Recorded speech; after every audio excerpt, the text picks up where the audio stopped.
नमस्कार। मैं शकील अहमद स्वागत करता हूं एक बार फिर से आप सभी का अपने YouTube चैनल पर, जिसका नाम है शकील सर ऑनलाइन क्लासेस।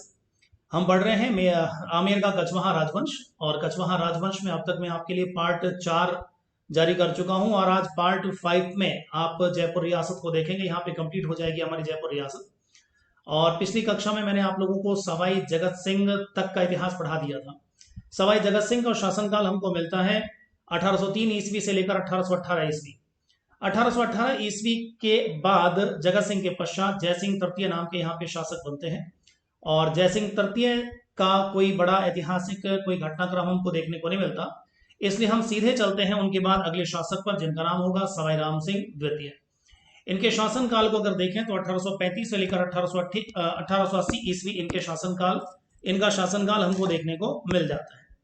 ठीक है, तो ये 1835 से लेकर 1880 ईस्वी तक जयपुर के शासक रहते हैं। इनके समय की महत्वपूर्ण घटनाओं की अगर हम चर्चा करें तो पहली महत्वपूर्ण घटना यहाँ पे आती है, ये मैं आपको बताता हूँ 1844 ईस्वी से घटना। 1844 ईस्वी के अंदर महाराजा कॉलेज का इन्होंने निर्माण करवाया था। आज भी ये कॉलेज जयपुर के अंदर मौजूद है। इसके अलावा देखें तो महाराजा कॉलेज के अलावा जयपुर में एक महारानी कॉलेज भी आपको देखने को मिल जाएगा। उसके बारे में मैं आपको एक छोटी जानकारी दे देता हूँ। 1944 ईस्वी में जयपुर के महाराजा हुआ करते थे सवाई मान सिंह द्वितीय, जो जयपुर के अंतिम शासक हैं।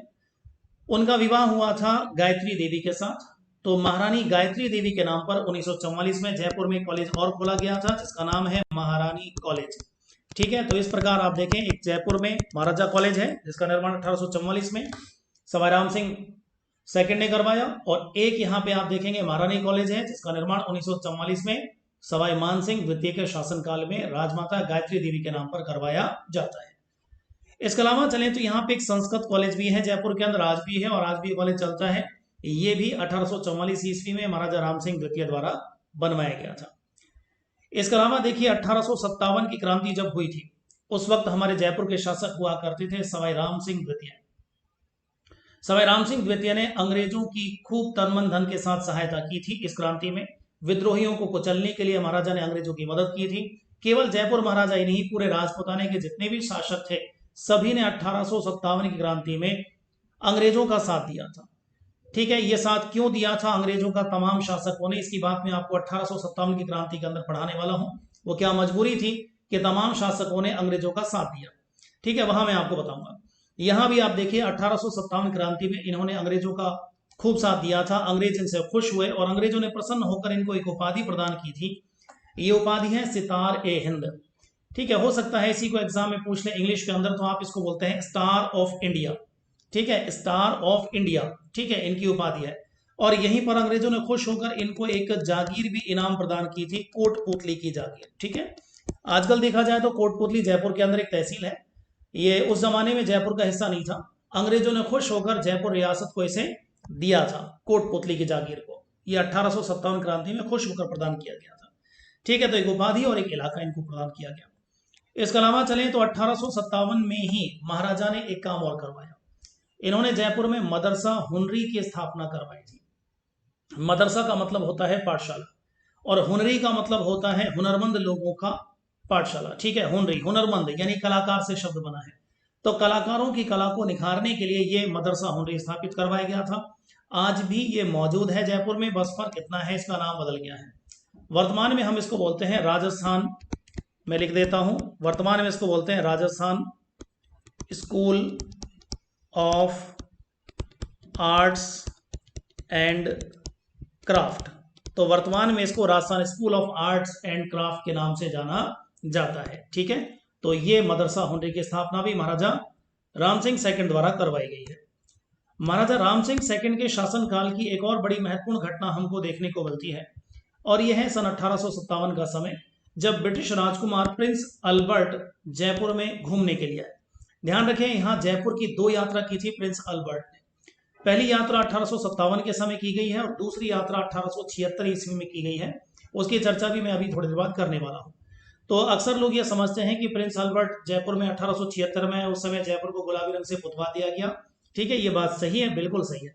लेकिन अगर कोई ये पूछे कि प्रिंस अल्बर्ट ने जयपुर में कितनी यात्राएं की थी, तो आपका जवाब होना चाहिए 2। इन्होंने जयपुर की 2 बार यात्रा की थी। पहली यात्रा 1857 और दूसरी यात्रा 1876 ईस्वी में। ठीक है, चलिए उसके बाद आगे बढ़ते हैं। 1868 ईस्वी में महाराजा राम सिंह द्वितीय ने एक काम और करवाया, जयपुर में रामनिवास बाग की स्थापना करवाई। कभी जयपुर मौका लगे घूमने को तो आप जरूर देखिए, रामनिवास बाग है, बीचों बीच अल्बर्ट हॉल है और उसके दोनों तरफ चिड़ियाघर जंतुआलय बनाया गया था। ठीक है, 1876 में ही जंतुआलय की स्थापना करवाई गई थी, इसकी बात मैं आपसे बात करने वाला हूँ। हालांकि इस जंतुआलय को वर्तमान में शिफ्ट कर दिया गया है, नाहरगढ़ जो अभ्यारण्य क्षेत्र है, ठीक है, वहां की तरफ इसको शिफ्ट कर दिया गया है। तो रामनिवास बाग की स्थापना की गई थी महाराजा राम सिंह द्वारा 1868 ईस्वी में। इसके बाद चलें तो 1869 ईस्वी के अंदर 1869 में महाराजा के साथ अंग्रेजों ने नमक संधि की थी। ध्यान रखें, यह नमक संधि केवल जयपुर के राजा के साथ नहीं की गई है, यह जयपुर और जोधपुर दोनों राजाओं के साथ की गई है और सांभर झील में नमक बनाने के अधिकार को प्राप्त करने के लिए यह संधि की गई थी। अगर आप सांभर झील को देखें तो ये देखिए, मान लीजिए ये सांभर क्षेत्र हो गया, आपका सांभर झील हो गया। आज अगर हम चलें तो सांभर झील का जो हिस्सा है, सांभर जो झील है, उसका एक हिस्सा जयपुर जिले के अंदर पड़ता है और एक हिस्सा नागौर जिले के अंदर पड़ता है। ठीक है, आज भी देखें तो सांभर झील जयपुर नागौर दोनों जिलों के बीच में मौजूद है। अगर हम आजादी से पहले चलें तो ये जयपुर, आज का ये जयपुर रियासत थी और नागौर, नागौर ध्यान रखें आजादी से पहले रियासत नहीं थी, नागौर जो जिला है ये जोधपुर रियासत का पार्ट हुआ करता था। ठीक है, तो रियासत कौन सी थी? जोधपुर। तो अगर हम आजादी से पहले चलें तो सांभर झील पर जोधपुर रियासत का भी जो है कब्जा था और जयपुर रियासत का भी उसमें कब्जा था। तो अंग्रेजों ने देखा कि यहाँ बड़े पैमाने पे नमक बनता है सांभर झील में, तो अंग्रेजों ने क्या किया, जयपुर के महाराजा और जोधपुर के महाराजा से एक नमक समझौता किया और नमक समझौता करके सांभर झील पर अधिकार कर लिया और यहाँ नमक बनाने का अधिकार अब किसे प्राप्त हो गया? अंग्रेजों को। ठीक है, तो जयपुर और जोधपुर रियासतों का यहाँ पे एक अधिकार खत्म हो गया, नमक बनाने का अधिकार अंग्रेजों को प्राप्त हो गया। तो बड़ा सीधा सा सवाल है कि यहाँ पर अंग्रेजों ने जयपुर और जोधपुर रियासत के साथ नमक समझौता कब किया था? तो आपका जवाब होना चाहिए 1869 में यह समझौता किया गया था। इसी समझौते के तहत सांभर झील में नमक बनाने का एक अधिकार किसे प्राप्त हो गया था? अंग्रेजों को प्राप्त हो गया था। ठीक है, चलिए इसके बाद देखें 1876 ईस्वी में प्रिंस अल्बर्ट की दूसरी बार जयपुर में यात्रा हुई। मैंने आपसे पहले कहा कुछ देर पहले 1857 में पहली यात्रा की थी प्रिंस अल्बर्ट ने और 1876 ईस्वी में इन्होंने जयपुर की दूसरी यात्रा की थी। जयपुर की दूसरी यात्रा बहुत महत्वपूर्ण है, ठीक है, क्योंकि इस यात्रा के समय जयपुर महाराजा ने 1876 में क्या करवाया? पूरे जयपुर शहर को गेरवे रंग से पुतवा दिया। महाराजा सवाईराम सिंह द्वितीय ने क्या किया? पूरे जयपुर को गेरवे रंग से पुतवा दिया। किसके आगमन की खुशी में? प्रिंस अल्बर्ट, ब्रिटिश राजकुमार प्रिंस अल्बर्ट के आगमन की खुशी में। अब अगर देखें हम लोग बात, तो जयपुर के अंदर ये जो जितनी भी इमारतें आप देखते हैं, चाहे वो जयपुर का परकोटा हो, परकोटे के अंदर जितनी इमारतें हो, हवा महल है, सिटी पैलेस के इमारतें हैं, जितनी भी इमारतें हैं, सब पर आपको आप देखें इस प्रकार का रंग देखने को मिल जाएगा। वास्तव में आप देखें ये कोई पिंक कलर यानी गुलाबी कलर नहीं है, ये वास्तविकता देखें तो ये रंग है गेरवा। ठीक है, रंग कौन सा है?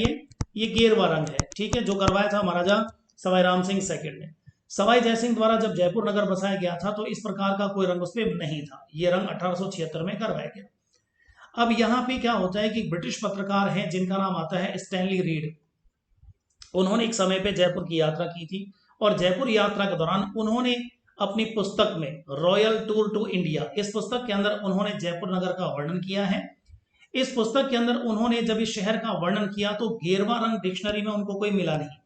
ठीक है, गेरवे रंग के लिए उपयुक्त शब्द उनको मिला नहीं, तो उन्होंने गेरवे की बजाय यहाँ पिंक शब्द का प्रयोग किया, पिंक शब्द का प्रयोग कर दिया। इस प्रकार आप देखें स्टैनली रीड ब्रिटिश पत्रकार पहले व्यक्ति हैं जिन्होंने जयपुर शहर के लिए पिंक सिटी शब्द का प्रयोग किया। ठीक है, और इस प्रकार आप देखें बाद में फिर वो गुलाबी नगर नाम से प्रसिद्ध होता चला गया। तो आज अगर हम बात करें तो यहाँ पे पिंक सिटी के नाम से देश में एक ही नगर जाना जाता है, वो है हमारा जयपुर, लेकिन वास्तविक जो रंग है वो है गेरवा रंग। चलिए आगे बढ़ते हैं। प्रिंस अल्बर्ट के आगमन के अवसर पर एक काम और भी करवाया गया।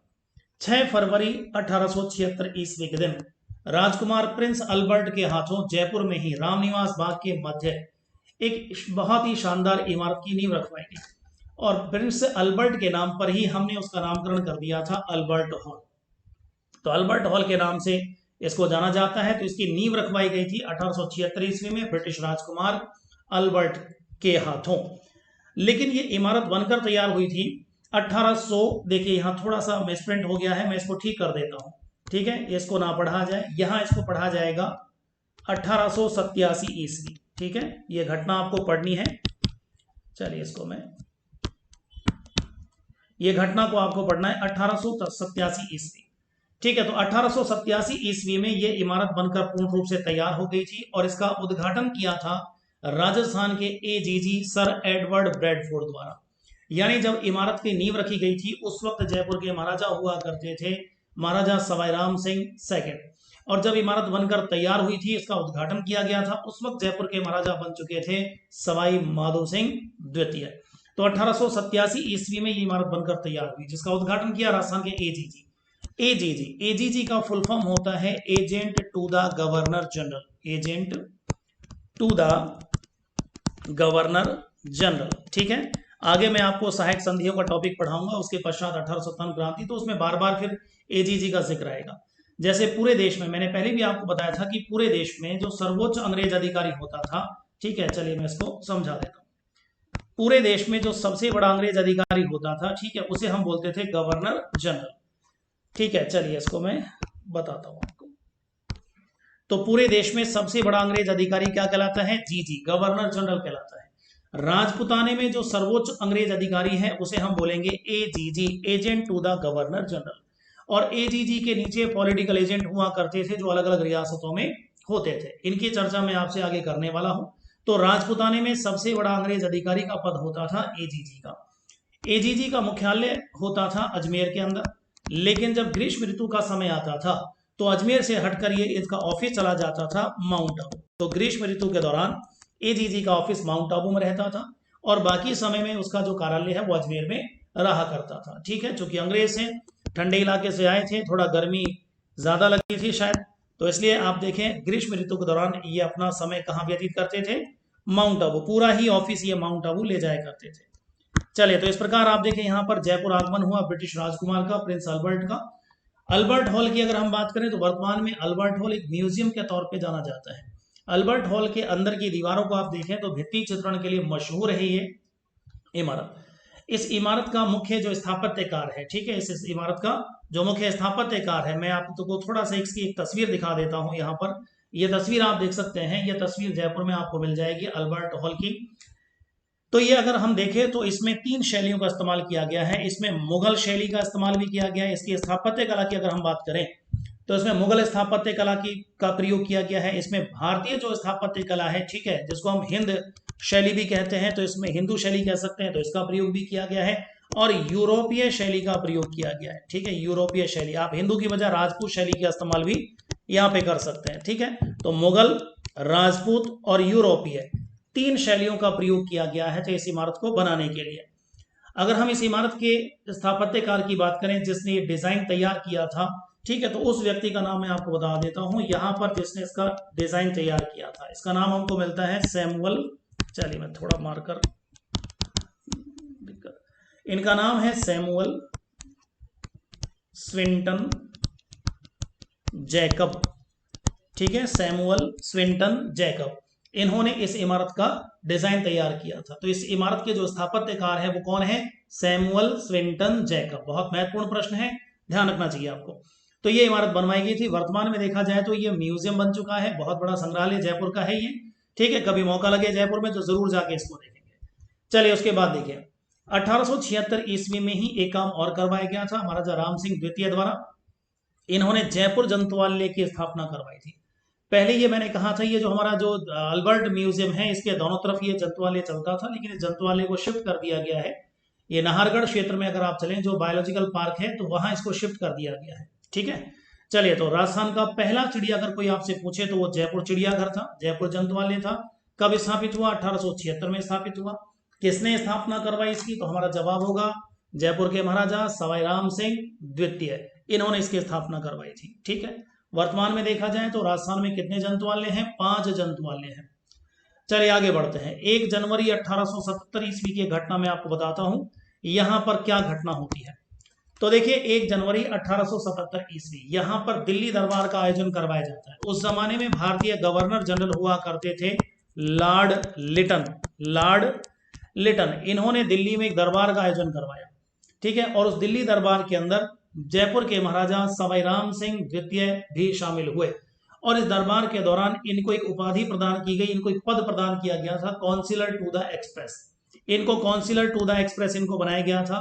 ध्यान रहे मैंने मेवाड़ रियासत पढ़ाई और मेवाड़ रियासत में महाराणा फतेह सिंह मैंने आपको पढ़ाए थे, सॉरी महाराणा सज्जन सिंह मैंने आपको पढ़ाए थे। तो महाराणा सज्जन सिंह जो थे वो इस समय मेवाड़ के शासक थे।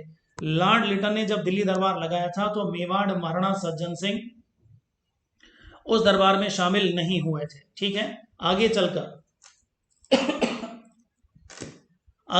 1911 के अंदर एक और लॉर्ड कर्जन द्वारा दिल्ली दरबार लगाया गया था, उसमें मेवाड़ महाराणा फतेह सिंह शामिल नहीं हुए थे। ठीक है, ये मैंने आपको मेवाड़ के अंदर बता दिया है, जिसके लिए आप मेवाड़ की प्लेलिस्ट में जाके वो वीडियो देख सकते हैं।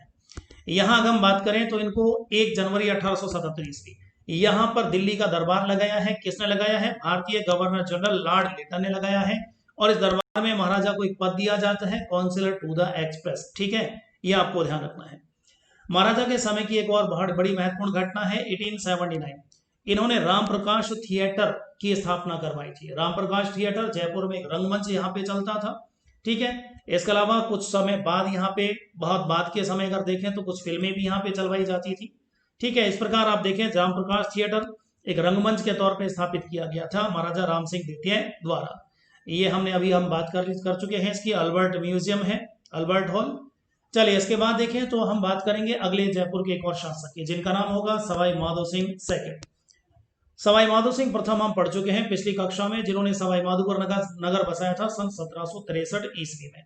ये हैं सवाई माधो सिंह सेकंड, जिनका शासनकाल है 1880 से लेकर 1922 ईस्वी। इनका उपनाम हमको मिलता है बब्बर शेर। ठीक है, शरीर में बद बहुत बड़े थे, कद काठी में बहुत हट्टे कट्टे थे, तो लोग इनको बब्बर शेर के नाम से इनको जानते थे। चलिए, तो इनके समय की सबसे महत्वपूर्ण जो घटना मैं आपको बता रहा हूं वो है 1902 ईस्वी की। 1902 ईस्वी में ब्रिटेन में नए सम्राट गद्दी पर बैठे हैं, जिनका नाम है एडवर्ड सप्तम। इनका राज्याभिषेक समारोह हो रहा है और इस राज्याभिषेक समारोह के अंदर जयपुर के महाराजा माधो सिंह सेकंड को भी बुलावा आया। लेकिन माधो सिंह सेकंड जो थे, इनके साथ एक छोटी सी और भी बात थी, वो ये कि ये अपने धर्म के, हिंदू धर्म के कट्टर अनुयायी थे। महाराजा को यह लगता है कि अगर मैं लंदन जाऊंगा तो वहां पर लोग जो कि मांसाहारी हैं, मांसाहार करते हैं, वहां अगर मैं जाऊंगा तो उससे मेरा धर्म भ्रष्ट हो जाएगा। तो मैं अपने धर्म को कैसे बचाऊं? तो वहां पे लंदन तो जाना पड़ेगा, नहीं जाएंगे तो फिर ब्रिटेन के शासक नाराज हो जाएंगे। ठीक है, तो जाना तो पड़ेगा, लेकिन अगर जाएंगे तो मेरा धर्म भ्रष्ट हो जाएगा। तो मुझे अपनी धर्म की सुरक्षा भी करनी है, तो उसके लिए क्या तरीका अपनाया जाए? माना जाता है इन्होंने अपने पुरोहितों से सलाह मशवरा किया। तो सलाह मशवरा करने के बाद पुरोहितों ने एक रास्ता निकाला। पुरोहितों ने बोला कि महाराज, आपको अपने साथ एक काम करना चाहिए, गंगा जल लेके चलना चाहिए। ठीक है, और गंगा जल लेके आप जाएंगे तो फिर उसमें खाने में, पीने में, नहाने में तो गंगा जल का प्रयोग करेंगे, तो फिर आपको किसी प्रकार की कोई समस्या नहीं आएगी। तो 1902 ईस्वी में सवाई माधो सिंह सेकंड लंदन जाते हैं। लेकिन ध्यान रहे, लंदन जाने से पहले इन्होंने एक नया जहाज बनवाया। ठीक है, अब वो नया जहाज भी बनकर कहां से आया? कनाडा से बनकर आया। अब वो नया जहाज बनाया किसने? ईसाई लोगों ने बनाया। आप कहीं ना कहीं देखिए वो भी मांसाहारी। तो महाराजा ने सबसे पहले तो क्या करवाया? बंबई के तट पर उस जहाज का शुद्धिकरण करवाया। ठीक है, पूरे कहते हैं जहाज को गंगा जल से धोया गया, उसका शुद्धिकरण करवाया गया। फिर महाराजा उस जहाज पर बैठकर कहाँ जाते हैं? लंदन जाते हैं। इसी अवसर पर एक और बड़ी चीज, मैंने कहा ना वो गंगा जल लेके अपने साथ जा रहे हैं, तो इन्होंने क्या करवाया? गंगा जल भरकर लेकर गए थे 2 चांदी के बड़े पात्रों में। ठीक है, इस अवसर पर क्या करते हैं? चांदी के 2 पात्रों में गंगा जल भरकर अपने साथ कहां ले जाते हैं? लंदन ले जाते हैं। यह प्रश्न बहुत एग्जाम में पूछा जाता है, कौन जयपुर के शासक थे जो अपने साथ गंगा जल भरकर ले गए थे लंदन में? किस शासक के राज्याभिषेक के अवसर पे भाग लिया था? एडवर्ड सप्तम के राज्याभिषेक के अवसर पे भाग लिया था। कब गए थे? 1902 ईस्वी में गए थे। ठीक है, अब आप देखें यहाँ 2 चांदी के पात्र हैं। वर्तमान में ये दोनों के दोनों चांदी के पात्र रखे हुए हैं जयपुर के सिटी पैलेस के अंदर। ठीक है, आप इनको देख सकते हैं। यहाँ पर एक चित्र में आपको दिखा देता हूं। ये जो आप चांदी का पात्र देख रहे हैं, ऐसे 2 चांदी के पात्र, ये जयपुर का जो सिटी पैलेस है उसके अंदर ये दोनों चांदी के पात्र रखे हुए हैं। अगर मैं एक चांदी के पात्र की बात करूं तो इसमें लगभग 4000 लीटर पानी इसके अंदर आता है। अब आप अंदाजा लगा सकते हैं कि एक पात्र में 4000, दोनों पात्रों में लगभग 8000 लीटर पानी यहाँ पे भरा जा सकता है। 900 गैलन क्षमता इसकी आती है। एक चांदी के पात्र के अगर वजन की बात करें तो 345 किलो इसका वजन है। एक पात्र का जो वजन है 345 किलो है। ठीक है, तो एक पात्र का 300, दूसरे का 345, इसके लिए दोनों बराबर हैं। ठीक है, दोनों 345 किलो के वजनी चांदी के पात्र हैं। ये दुनिया के सबसे बड़े चांदी के पात्र हैं और इसीलिए Guinness book of world record में भी इन दोनों चांदी के पात्रों का नाम दर्ज है। ठीक है ना। इन दोनों चांदी के पात्रों का निर्माण करवाया गया था 14,000 झाड़शाही सिक्कों को गलवाकर। ठीक है, 14,000 झाड़शाही सिक्कों को गलाकर इन चांदी के पात्रों का निर्माण कार्य करवाया गया था। झाड़शाही सिक्कों के बारे में मैं शुरुआत में ही आपको बता चुका हूं इस टॉपिक का, कछवाहा राजवंश के पार्ट 1 में ही मैंने आपको बता दिया था। झाड़, पहले ये झाड़ जयपुर रियासत के झंडे पर हुआ करता था। आगे चलकर महाराजा मान सिंह ने उस झाड़ को सिक्कों पर डलवा दिया, तब से वो सिक्के झाड़शाही सिक्के हुए और झंडा पचरंगा झंडा यहाँ पे इस्तेमाल किया जाता है। तो ये देख सकते हैं आप, दुनिया का सबसे बड़ा चांदी का पात्र है। इन दोनों चांदी के पात्रों में गंगा जल भरकर महाराजा लंदन जाते हैं, राज्याभिषेक में भाग लेते हैं। ठीक है, और लगभग माना जाता है पूरी यात्रा उनकी 4-4.5 महीने की रही और उस दौरान इसी गंगा जल का इस्तेमाल महाराजा ने अपनी यात्रा में किया था। ठीक है, प्रश्न पूछा जाता है वर्तमान में दुनिया के सबसे बड़े चांदी के पात्र कहाँ मौजूद हैं? तो जयपुर के सिटी पैलेस में ये चांदी के पात्र मौजूद हैं। इसके अलावा चलिए तो महाराजा माधो सिंह के समय की एक घटना और आपको मिल जाएगी। इन्होंने जयपुर में एक बहुत ही खूबसूरत महल का निर्माण कार्य करवाया था। ये महल है मुबारक महल। चित्र में आप देख सकते हैं जयपुर के अंदर मुबारक महल है, सिटी पैलेस के प्रांगण में ही ये मौजूद है। इस मुबारक महल को वेलकम पैलेस के नाम से भी जाना जाता है। ठीक है, अगर कोई पूछे कि मुबारक महल, ध्यान रखें मुबारक महल भी 2 हैं। एक मुबारक महल ये जो मैं आपको दिखा रहा हूं ये तो जयपुर का हो गया, एक मुबारक महल टोंक में भी है। ठीक है, उसकी बात मैं आपसे आगे करूंगा अलग से टोंक के अंदर। ये जयपुर का मुबारक महल है। दूसरी बात यह है कि अगर मुबारक महल की बात करें तो इसमें राजपूत, मुगल, यूरोपीय तीनों शैलियों का प्रयोग किया गया। यह प्रश्न सेकंड ग्रेड एग्जाम में पूछा गया है, उससे पहले थर्ड ग्रेड एग्जाम में भी इसको पूछा गया था। प्रश्न यह था कि वह महल या वह मुबारक महल जिसका निर्माण राजपूत, मुगल, यूरोपीय शैली में किया गया है स्थित है। अब ऑप्शन में जयपुर भी था और ऑप्शन में टोंक भी था। अब कुछ लोग हो गए कंफ्यूज कि साहब मुबारक महल तो जयपुर में भी है, टोंक में भी है। लेकिन ध्यान रखें टोंक के अंदर जो मुबारक महल है वो केवल मुगल शैली यानी मुस्लिम शैली के अंदर निर्मित है। और यहां अगर हम जयपुर महल की बात करें, जयपुर के मुबारक महल की बात करें तो यह मुगल, राजपूत, यूरोपीय तीनों शैलियों में निर्मित महल है। ठीक है ना, ये आपको ध्यान रखना है। वेलकम पैलेस इसको कहते हैं। इस महल का निर्माण असल में विदेशी मेहमानों के लिए करवाया गया था। जब भी कोई जयपुर में विदेशी मेहमान आता था तो उस विदेशी मेहमान को इस मुबारक महल के अंदर रखवाया जाता था, ठहराया जाता था उसको। ठीक है ना। चलिए, तो ये है आपका वेलकम पैलेस जो बनवाया गया था महाराजा सवाई माधो सिंह द्वितीय के द्वारा। वैसे उनके द्वारा कुछ और भी इमारतें बनवाई गई थी। अगर मैं बात करूं आपसे नाहरगढ़ किले में, तो नाहरगढ़ किले के अंदर भी महाराजा ने माधवेंद्र भवन बनवाया था। ठीक है, माधवेंद्र भवन बनवाया था। उस माधवेंद्र भवन में एक जैसे 9 महल बने हुए हैं जिनकी चर्चा मैं राजस्थान में जब किले आपको पढ़ाऊंगा तो उन किले के अंदर मैं आपसे बात करूंगा। ठीक है, एक जैसे 9 महल बनवाए थे अपनी 9 पासवानों के लिए, संयुक्त रूप से उनको माधवेंद्र भवन कहते हैं। ये भी महाराजा माधो सिंह ने बनवाए थे। चलिए, उसके बाद देखें तो जयपुर के अंतिम शासक हम यहाँ देख लेते हैं। जयपुर के अंतिम शासक हुए हैं सवाई मानसिंह द्वितीय। एक तो मानसिंह प्रथम थे जो अकबर के सेनापति हुआ करते थे। यह है मानसिंह सेकंड जिनका शासनकाल है 1922 से लेकर 1970 ईस्वी। भारत में एक मशहूर पोलो खेल के खिलाड़ी के रूप में जाने जाते हैं। ठीक है, मशहूर पोलो खेल के ये खिलाड़ी रहे हैं। 30 मार्च 1949 के दिन इन्हें बृहत राजस्थान का राजप्रमुख बनाया गया था। आप राजस्थान का एकीकरण पढ़ेंगे तो वहां मैं आपको बताऊंगा कि 30 मार्च 1949 के दिन बृहत राजस्थान जब बना था तो राजप्रमुख का पद दिया गया था जयपुर महाराजा मानसिंह द्वितीय को और महाराज प्रमुख का पद दिया गया था मेवाड़ के शासक महाराणा भूपाल सिंह को। ठीक है, तो एक तो इनको राजप्रमुख पद दिया गया था। हालांकि इनसे कहा गया था शुरुआत के दौर में कि आप आजीवन राजप्रमुख के पद पर रहेंगे, आसीन रहेंगे, लेकिन ऐसा हुआ नहीं। आगे चलकर आप देखें संविधान में 7वां संशोधन कर दिया गया, राजप्रमुख पद को खत्म कर दिया गया और राजप्रमुख पद के स्थान पर राज्यपाल पद बना दिया गया था। इस प्रकार 1949 से लेकर 1956 ईस्वी तक ये राजस्थान के राजप्रमुख रहे थे। ठीक है, इसके बाद देखें तो 1965 ईस्वी में एक चीज और आती है, भारत सरकार द्वारा इन्हें पेरिस भेजा गया था शांति दूत बनाकर। ये चीज भी आपको ध्यान रखनी है। इसके अलावा चलें तो यहाँ पे बात करूंगा इनके जयपुर रियासत के प्रधानमंत्री की। जयपुर रियासत के प्रधानमंत्री हुआ करते थे मिर्जा इस्माइल खान। ये महाराजा मानसिंह द्वितीय के जमाने में जयपुर रियासत के प्रधानमंत्री हुआ करते थे। इन्होंने जो जयपुर शहर सवाई जयसिंह द्वारा बसाया गया था परकोटे के अंदर, देखिए जब तक जयपुर शहर की आबादी बहुत बढ़ चुकी थी, तो परकोटे के अंदर आबादी जो है वो काफी ज्यादा बढ़ चुकी है, उस आबादी को बाहर नियमित तौर पे बसाना जरूरी था। तो ये काम किया था जयपुर रियासत के प्रधानमंत्री सर मिर्जा इस्माइल खान, ठीक है। तो सर मिर्जा इस्माइल खान ने इस काम को बखूबी अंजाम दिया। परकोटे के बाहर जाकर आज का जो जयपुर शहर है आधुनिक, उस जयपुर शहर को बसाया। इसलिए आधुनिक जयपुर का निर्माता हम किसको बोलते हैं? मिर्जा इस्माइल खान को बोलते हैं। आपने देखा होगा जयपुर का एक मशहूर रोड है MI रोड, ठीक है। जयपुर के अंदर एक रोड है MI रोड। ये जो MI रोड है ये मिर्जा इस्माइल के नाम पे, M से मिर्जा है और I से इस्माइल, तो मिर्जा इस्माइल रोड के नाम से इसको जाना जाता है, लेकिन शॉर्ट में हम इसको MI रोड के नाम से जानते हैं। जयपुर रियासत में प्रधानमंत्री थे, ठीक है, मिर्जा इस्माइल खान। वैसे देखा जाए तो महाराजा मानसिंह जो थे इनकी एक पत्नी भी रही है, जिनका मैं थोड़ा सा बात कर लेता हूँ। इनकी पत्नी है राजमाता गायत्री देवी। वैसे तो महाराजा की 2 शादियां पहले हो चुकी थी, तीसरी शादी इन्होंने कूच बिहार की राजकुमारी, कूच बिहार जो आजकल पश्चिम बंगाल में पड़ता है, कूच बिहार की राजकुमारी गायत्री देवी के साथ इनका तीसरा विवाह हुआ था।